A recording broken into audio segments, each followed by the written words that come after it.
Hello my lovelies, who's ready to bake? This recipe has been requested and I feel like it's another staple cookie recipe that everyone should have a good recipe for this. Today we're making oatmeal raisin. Not the world's favorite cookie. Well, hello there. There are my baking friends. Today we are making another cookie recipe, and this one has been requested by many. It took me several years to find a good recipe that produced well every single time.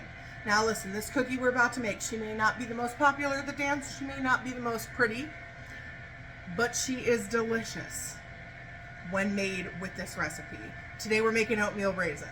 So you will need 1/4 cup white granulated sugar. Preference, I always say this, I'm making a bigger batch than you, but I'm going to say the ingredients you need and put your ingredients here on the screen so you don't have to worry, okay? 1 cup, which is 2 sticks of unsalted butter. Shimmy those in. There is like a surprise secret ingredient in these cookies that I think make the difference. I have made many recipes for oatmeal raisin, and I always struggled with them spreading. No matter how cold the batter was, no matter what the butter was like, no matter what the ratio was, I couldn't get them consistent every single time until I used this recipe, okay? So, butter is in. 1/4 cup white granulated sugar is in. 1 cup brown sugar in. Cream those together until it is a light, creamy, beautiful color. Next, you need 2 eggs. I'm doubling it, so I'm going to do 4. But I like to get them incorporated a bit first and then add one at a time. All right, 1/2 teaspoon of salt. 1 teaspoon of baking soda. 1½ teaspoons of cinnamon. You want to go 2 teaspoons? You're feeling it? I'm feeling it too. Go for it. A little extra cinnamon isn't going to hurt anything. And now, for the secret ingredient that I think changes this recipe and makes it work, 1 tablespoon of dark molasses. Trust me, it makes a difference.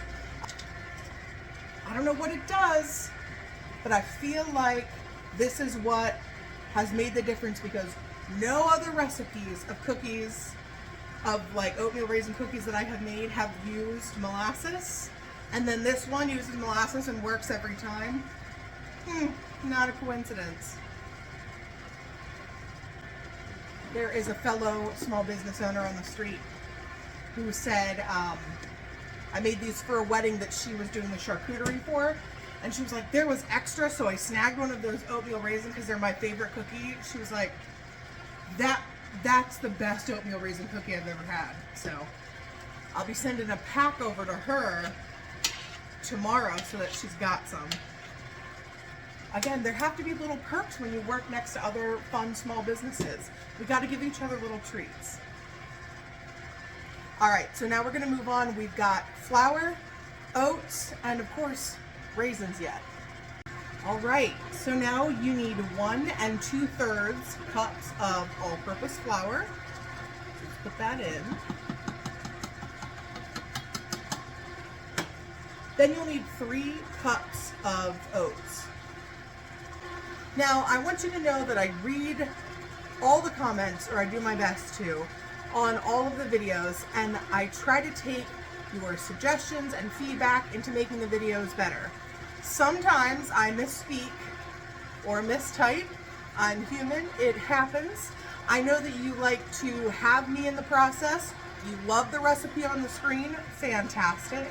And some of you like when I show the ingredients more and show what they look like when they come out of the oven, etc. So I'm trying to do all of that in every video so you have a nice comprehensive full video that you can successfully bake from, because that's what I love about doing this. I love helping you all to bake. I want you to be successful making this. I'm trying to make it easier for you, not harder. So I am listening, doing the best that I can, but I am also just one person. So sometimes it's going to take an extra minute. Time for the raisins. Make sure that's a nice full cup. Could you use craisins? Yep, and they'd just be oatmeal craisin cookies. Could you do chocolate chips? Yes, and they'd be oatmeal chocolate chip cookies. Could you do half raisins, half chocolate chips? Yes. I don't know why you would. I feel like that would be very odd, but you certainly could. Get creative. I'm just telling you a delicious oatmeal raisin cookie, okay? Now, I'm going to pop this in the fridge. This does need to be cold, okay? Let it sit in the fridge for a couple of hours. The colder we can keep this and bake it, I find the less they spread.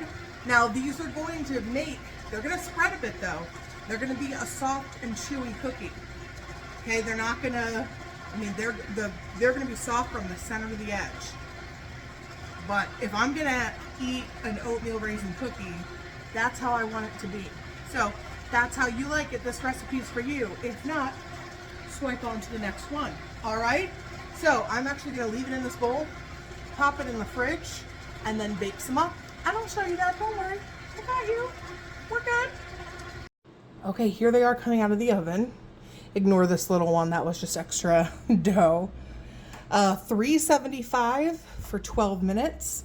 They'll still be soft in the center, golden brown on the edges. Still puffy, but they've spread a little. This is what we're looking for.